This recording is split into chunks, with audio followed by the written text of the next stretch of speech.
Hello friends, welcome to my class. आज मैं आपके लेके आई हूँ क्लास 12th के सॉलिड स्टेट चैप्टर से क्रिस्टल डिफेक्ट से एक न्यू टॉपिक जो है नॉन स्टोक्योमेट्रिक डिफेक्ट। मैंने अपने प्रीवियस वीडियो में स्टोक्योमेट्रिक डिफेक्ट्स को डिस्कस किया हुआ था। आज उसी सीक्वेंस में मैं आपके लेके आई हूँ नॉन स्टोक्योमेट्रिक डिफेक्ट्स। अब ये नॉन स्टोक्योमेट्रिक डिफेक्ट्स मेनली हम देखते हैं आयनिक सॉलिड्स में। तो आयनिक सॉलिड्स में जब हम इन डिफेक्ट्स की बात करते हैं तो क्या होता है non stoichiometric defect? The defects which disturb the stoichiometry of the compound. एक ऐसा डिफेक्ट जो किसी क्रिस्टल के स्टोक्योमेट्री को क्या कर देता है, चेंज कर देता है या उसको डिस्टर्ब करता है, तो उसको कहेंगे नॉन स्टोक्योमेट्रिक डिफेक्ट। अब नॉन क्यों आए यहाँ पे? बिकॉज यहाँ पे जो रेशियो होता है कैटायंस एंड एनायंस का, क्योंकि मैंने बोला ये आयनिक सॉलिड्स में मेनली शो होते हैं, तो आयनिक सॉलिड यानी कि किससे मिलके बने होंगे? कैटायंस एंड एनायंस से।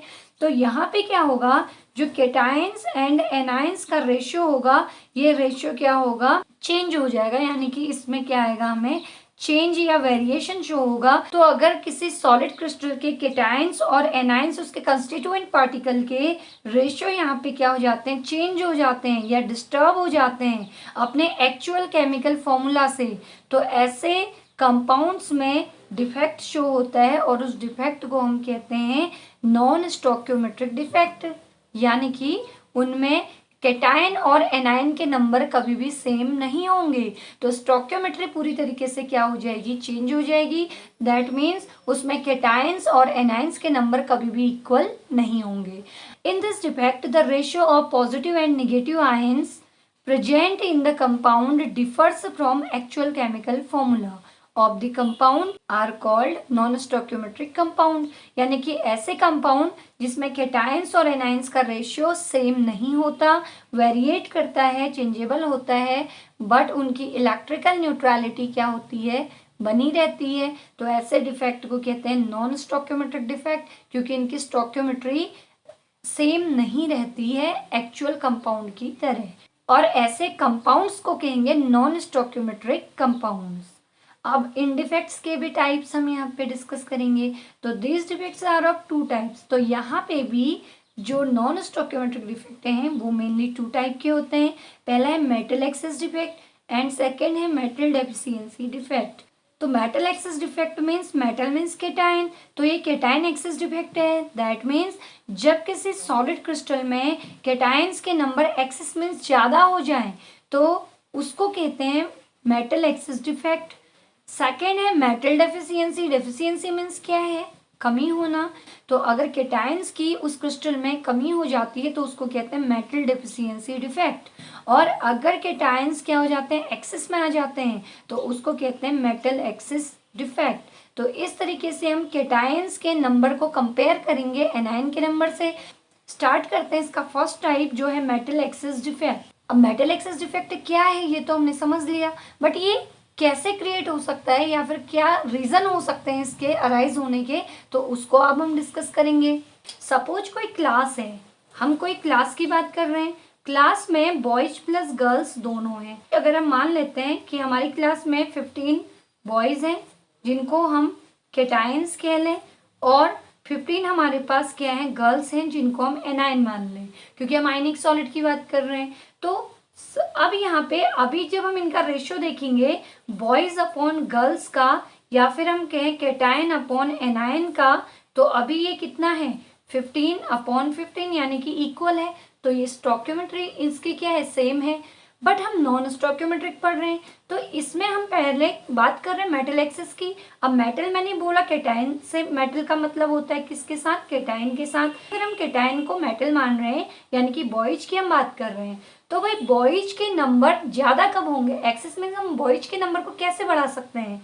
तो हम कितने तरीके से इस बात को समझ सकते हैं। नंबर 1 कि अगर कोई गर्ल उस क्लास को छोड़ के चले जाए, तो अगर कोई गर्ल क्लास से लीव कर जाएगी तो यहाँ पे गर्ल्स के नंबर कितने बच जाएंगे? 14। लेकिन बॉयज अभी भी कितने हैं? 15। तो अगर हम क्या कहें कि व्हेन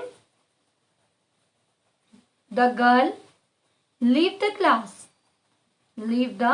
क्लास, कि अगर कोई गर्ल क्लास छोड़ के चले जाए तो हम इसके रेशियो को देखेंगे तो ये हो जाएगा बॉयज अपॉन गर्ल्स। तो बॉयज तो अभी भी 15 है, लेकिन गर्ल्स के नंबर कितने हो गए 14। तो इनका रेशियो यहाँ पे क्या हो गया, डिस्टर्ब हो गया। गर्ल के जाने से बॉयज के नंबर अपने आप क्या हो गए, इंक्रीज हो गए।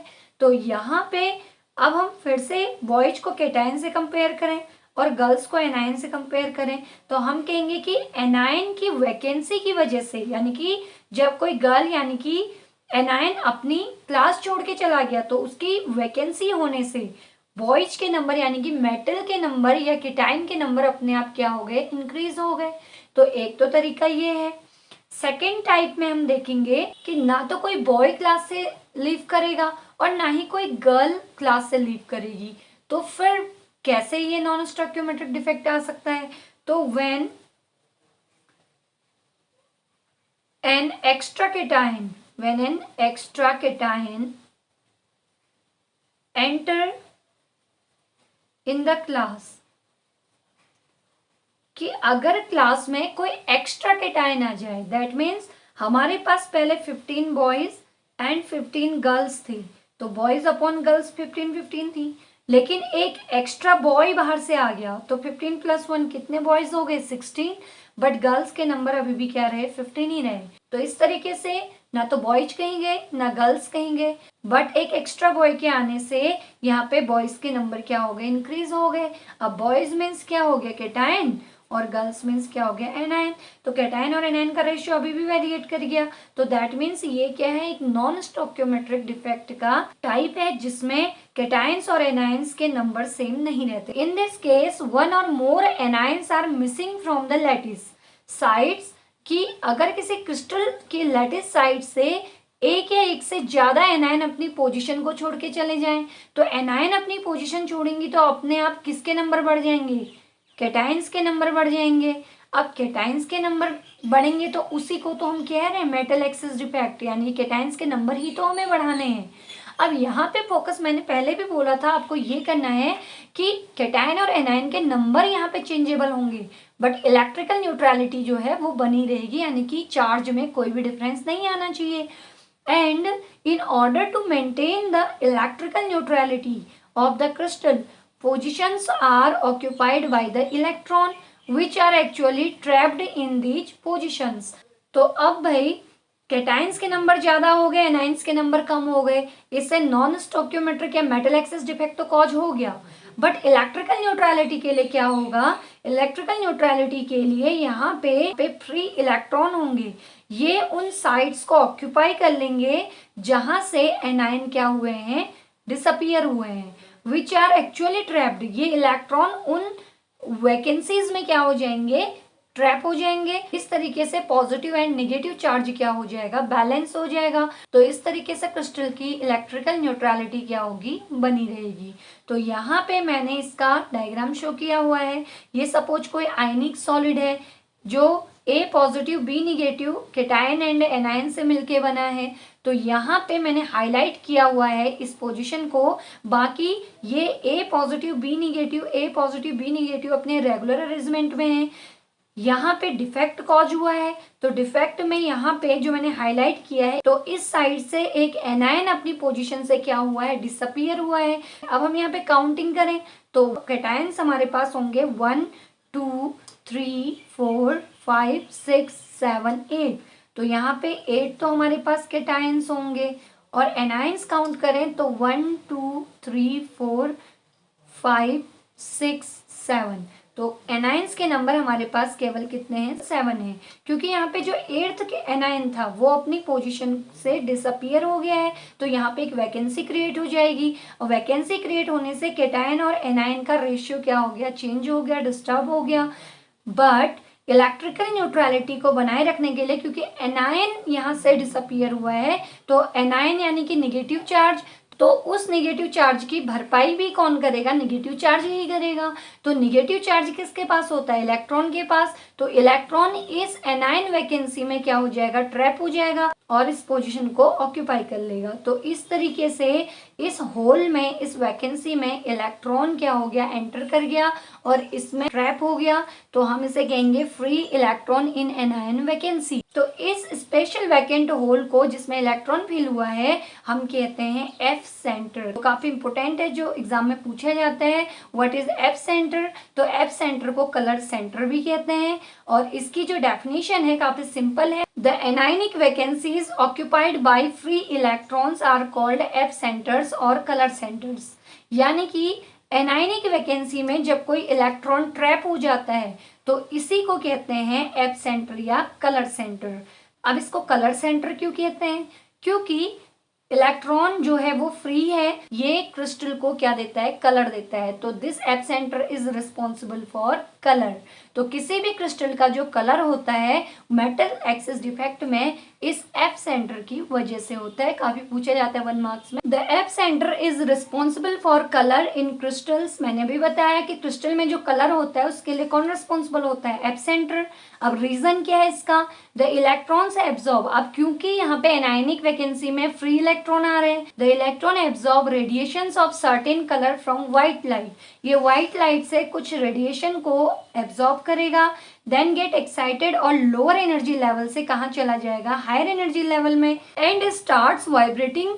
These vibrating electrons emit radiations show color।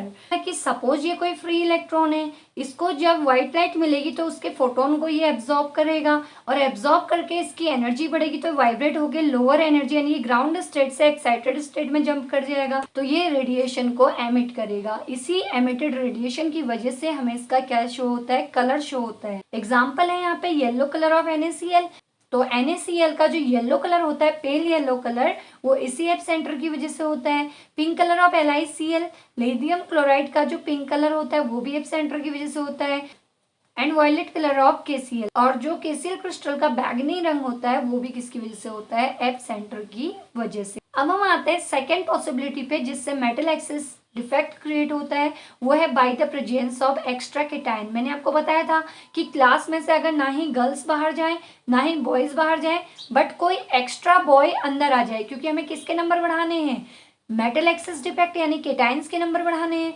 तो हम ये कहेंगे कि अगर कोई एक्स्ट्रा बॉय एंटर कर जाए क्लास में, कि अगर कोई एक्स्ट्रा केटायन अंदर क्रिस्टल में एंटर कर जाए, this defect can also be created when there are extra positive ions occupying some of interstitial side. कि अगर बाहर से आके कोई एक्स्ट्रा केटायन इंटरस्टिशियल स्पेस को क्या कर जाए, क्रिस्टल के ऑक्यूपाई कर जाए। अब इससे क्या होगा, केटायंस के नंबर ज्यादा हो जाएंगे और एनायंस के नंबर कम हो जाएंगे। बट मैंने कहा था कि इलेक्ट्रिकल न्यूट्रलिटी बनाए रखनी है, यानी कि चार्ज में चेंज नहीं आना चाहिए। And the electrons at some other sides to maintain the electrical neutrality. और उसी क्रिस्टल में अदर इंटरस्टिशियल स्पेस में कोई इलेक्ट्रॉन आएगा जो कैटायन के चार्ज को बैलेंस कर देगा, क्योंकि कैटायन पे पॉजिटिव चार्ज होता है और इलेक्ट्रॉन पे निगेटिव। तो ये एक दूसरे के चार्ज को क्या कर लेंगे, न्यूट्रल कर लेंगे। It is similar to Frenkel defect. अब फ्रैंकल डिफेक्ट को हम इंटरस्टिशियल डिफेक्ट भी कहते हैं। तो ये एक तरीके का फ्रैंकल डिफेक्ट भी शो करता है। तो यहाँ पे इसका एग्जांपल है ZnO यानी कि जिंक ऑक्साइड, जिसमें जिंक ऑक्साइड जो है 2 इलेक्ट्रॉन्स को लूज कर रहा है और Zn2+ आयन में क्या हो रहा है, कन्वर्ट हो रहा है। तो हम इसे डायग्राम से समझ लेते हैं। तो अब हम इसका डायग्राम देख लेते हैं। तो ये भी एक आयनिक क्रिस्टल है जिसमें 1 2 3 4 5 6 7 8 कैटायंस के नंबर अभी भी कितने हैं, 8 हैं। बट एनायंस का रेशियो देखें तो 1 2 3 4 5 6 7 8। तो एनायंस भी कितने हैं, 8 हैं। तो ना तो कैटायंस ना एनायंस जो अपने परफेक्ट पोजीशन पे हैं वो अपनी जगह पे एज सच ऐसे ही हैं, उन्होंने अपना प्लेस चेंज नहीं किया है। बट यहाँ प्रॉब्लम क्या आई है, मैंने यहाँ पे हाईलाइट किया है। बट यहाँ पे एक एक्स्ट्रा कैटायन आउटसाइड से आके इस इंटरस्टिशियल स्पेस को ऑक्यूपाई कर लेता है, जिससे कैटायन के नंबर 8 से कितने हो जाएंगे, 9 हो जाएंगे। बट कोई एनायन बाहर से नहीं आ रहा है, तो एनायन के नंबर अभी भी कितने रहेंगे, 8 ही रहेंगे। तो इससे कैटायन के नंबर बढ़ जाएंगे तो मेटल एक्सिस डिफेक्ट शो करेगा। अब यहाँ पे चार्ज का इक्वल होना जरूरी है, तो इसकी इलेक्ट्रिकल न्यूट्रलिटी को बनाए रखने के लिए किसी अदर इंटरस्टिशियल स्पेस में कोई एक्स्ट्रा इलेक्ट्रॉन इसकी न्यूट्रलिटी को बनाए रखने के लिए आ जाएगा। तो ये हो जाएगा extra cation present in interstitial site and extra electron present at interstitial site. तो इस तरीके से ये मेटल एक्सेस डिफेक्ट है जिसमें एक्स्ट्रा केटायन आउटसाइड से अंदर एंटर कर गया और उसकी न्यूट्रलिटी को बनाए रखने के लिए एक एक्स्ट्रा इलेक्ट्रॉन भी किसी भी इंटरस्टिशियल साइट को क्या कर लेता है, ऑक्यूपाई कर लेता है। अब हम देखते हैं consequences of metal excess defect कि मेटल एक्सेस डिफेक्ट से क्या परिणाम निकलते हैं। Crystal with metal excess defect are generally coloured. एक तो हमने देखा कि एप सेंटर इसमें आ जा रहे हैं तो कलर सेंटर बन रहे हैं जिससे क्रिस्टल कलर्ड हो जाएंगे, यानी क्रिस्टल को क्या मिल जाएगा, कलर मिल जाएगा। एंड पैरामैग्नेटिक इन नेचर, क्योंकि यहाँ पे अनपेयर्ड इलेक्ट्रॉन आ रहे हैं दोनों ही केसेस में, तो अनपेयर्ड इलेक्ट्रॉन जिन भी क्रिस्टल में प्रेजेंट होता है वो पैरामैग्नेटिक नेचर के होते हैं, यानी कि वो मैग्नेटिक फील्ड की ओर वीकली अट्रैक्ट होते हैं due to the presence of free electron. Free electron की वजह से ही ये पैरामैग्नेटिज्म को शो करते हैं। और अगर इलेक्ट्रॉन पेयर्ड होता तो ये डायमैग्नेटिक होते हैं। And also show electrical conductivity due to mobile free electron. अब यहाँ भी जो इलेक्ट्रॉन है और जो कलर सेंटर में इलेक्ट्रॉन था दोनों ही फ्री होते हैं, दोनों ही मोबाइल होते हैं। तो इनकी मोबिलिटी की वजह से फ्री इलेक्ट्रॉन के ये इलेक्ट्रिसिटी को क्या करते हैं, कंडक्ट करने लग जाते हैं।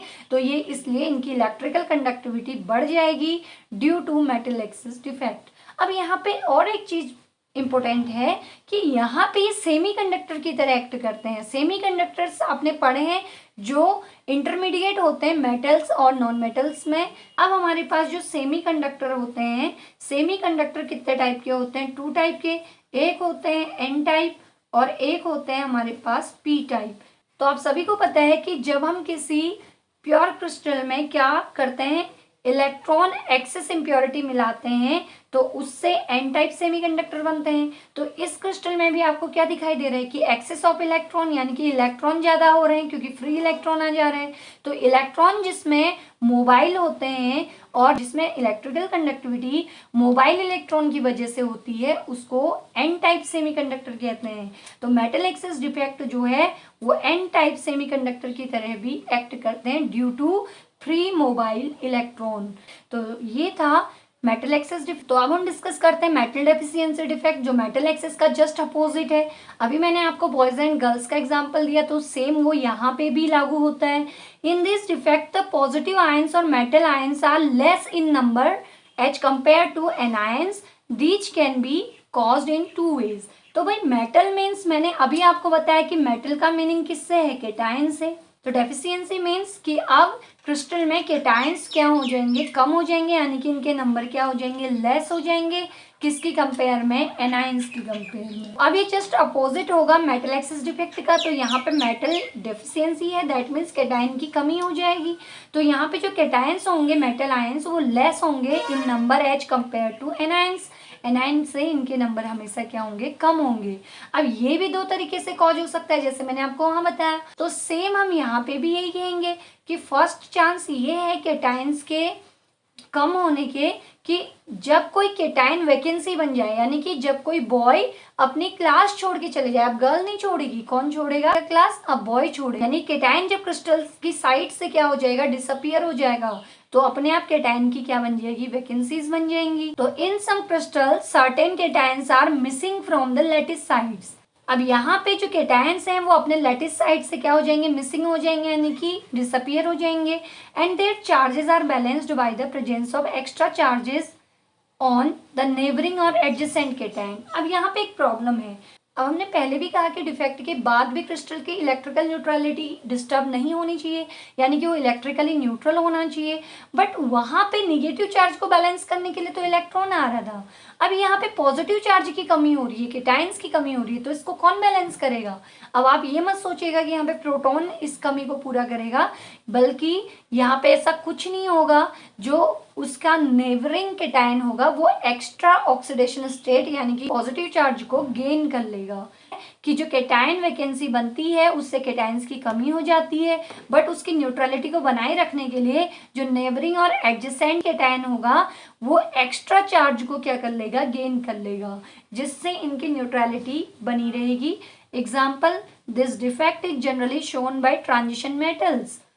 Capable of showing variable oxidation state. ये डिफेक्ट केवल उन्हीं ट्रांजिशन मेटल्स के थ्रू शो किया जाता है जो कैपेबल होते हैं वेरिएबल ऑक्सीडेशन स्टेट को शो करने में, यानी कि जो अपनी ऑक्सीडेशन स्टेट को चेंज करने में कैपेबल हो।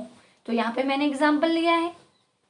यहाँ पे हमने क्या किया है, ये हमारा एक आयनिक क्रिस्टल है जिसमें 1 2 3 4 5 6 7 तो कैटायंस हैं, तो 7 कैटायन है।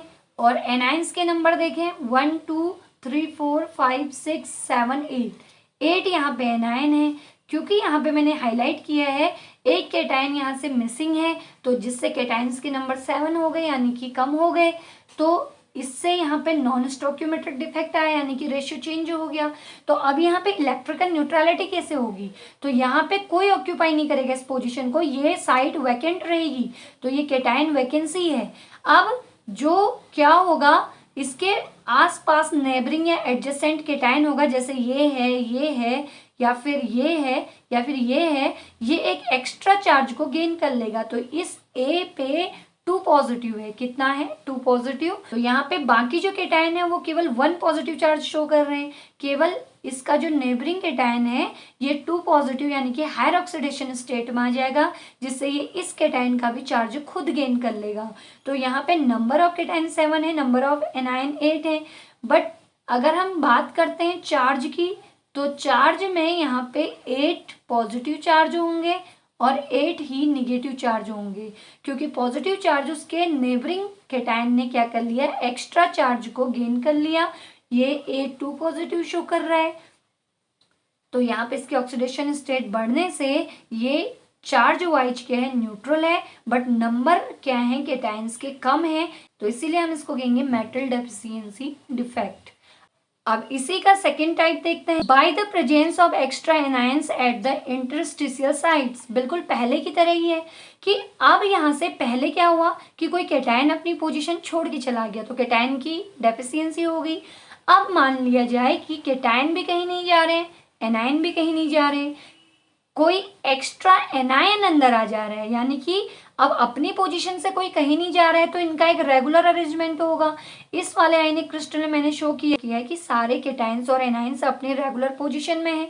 तो यहाँ पे क्या होगा, एक एक्स्ट्रा एनायन एंटर कर जाएगा। तो ये जो इंटरस्टिशियल स्पेस है एटम्स की, तो ये जो इंटरस्टिशियल स्पेस है आयंस के बीच में, इसमें एक एक्स्ट्रा एनायन घुस जाएगा जो है बी निगेटिव। तो एक्स्ट्रा एनायन के आने से यहाँ पे फिर वही प्रॉब्लम होगी कि एक्स्ट्रा एनायन आ गया तो कैटायन तो उतने ही थे जितने हैं, तो कैटायंस के नंबर कम हो जाएंगे। तो इससे भी मेटल डेफिशिएंसी डिफेक्ट क्या होगा, कॉज होगा। बट इलेक्ट्रिकल न्यूट्रलिटी कैसे होगी, तो सेम जैसे पहले वाले में हुई थी कि यहाँ पे कोई पॉजिटिव पार्टिकल नहीं आएगा इसको न्यूट्रल करने के लिए, कोई उसी का नेबरिंग और एडजेसेंट कैटायन एक्स्ट्रा चार्ज को गेन कर लेगा। तो यहाँ पे इस बी नेगेटिव के चार्ज को न्यूट्रल करने के लिए जो इसका नेबरिंग कैटायन है ये 2 पॉजिटिव ऑक्सीडेशन स्टेट में आ जाएगा, हायर ऑक्सीडेशन स्टेट में आ जाएगा। तो यहाँ पे एनायन के नंबर तो ज्यादा हो गए, एनायन कैटायन तो हमारे यहाँ पे 8 है, बट एनायंस के नंबर जो हो जाएंगे वो 9 हो जाएंगे, क्योंकि एक्स्ट्रा एनायन यहाँ पे आ चुका है। बट अगर हम चार्ज की बात करते हैं तो चार्ज में इसने 2 पॉजिटिव शो किया, तो कैटायन और एनायन दोनों ही 9 पॉजिटिव और 9 क्या होंगे, निगेटिव होंगे। तो चार्ज वाइज दोनों ही इलेक्ट्रिकली क्या होंगे, न्यूट्रल होंगे। These defect arise when certain extra anions और negative charges are present at lattice site, जब एक्स्ट्रा एनायंस आ जाते हैं and their charges are balanced by the neighbouring cation, और नेबरिंग कैटायन जो होगा वो एक्स्ट्रा चार्ज गेन करके उसको इलेक्ट्रिकली क्या कर देगा, न्यूट्रल। तो इस तरीके से ये डिफेक्ट शो होता है। तो इस तरीके से मेटल डेफिशिएंसी डिफेक्ट शो होता है। तो अब हम बात करते हैं consequences of metal deficiency defect.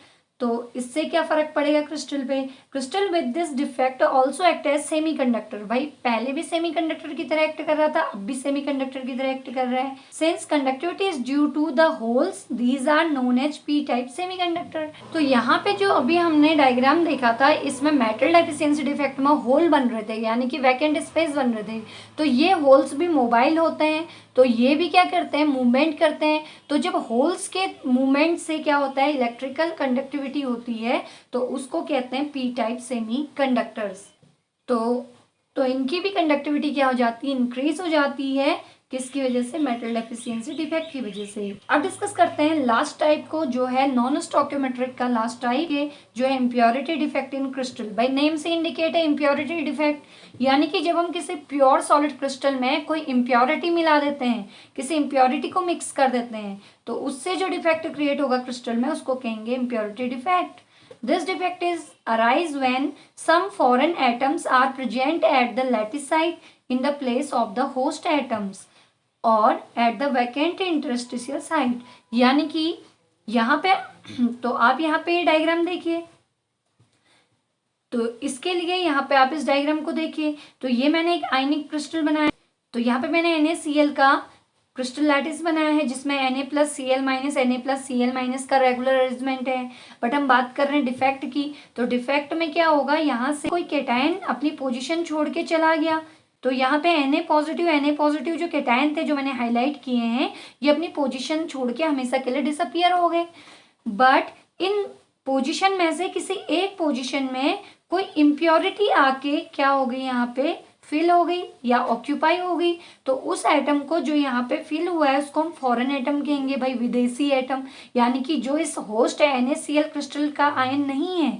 तो अगर यहाँ पे कोई अदर आयन जो Na+ और Cl- के अलावा हो, तो उसके अलावा कोई अदर आयन यहाँ पे आ जाए और इस वैकेंट स्पेस को ऑक्यूपाई कर ले, तो इससे हम इम्प्योरिटी कहेंगे।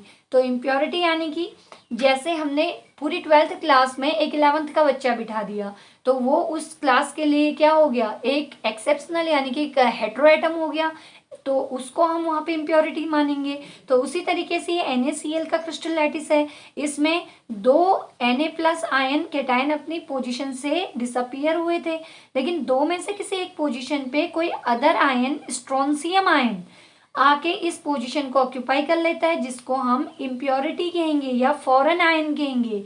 तो Sr2 positive ion in place of Na+, तो यहाँ पे एक Na+ की जगह तो स्ट्रोंशियम आयन आ गया, बट एक की पोजीशन क्या रहेगी, वैकेंट रहेगी, जिससे होल क्रिएट हुआ।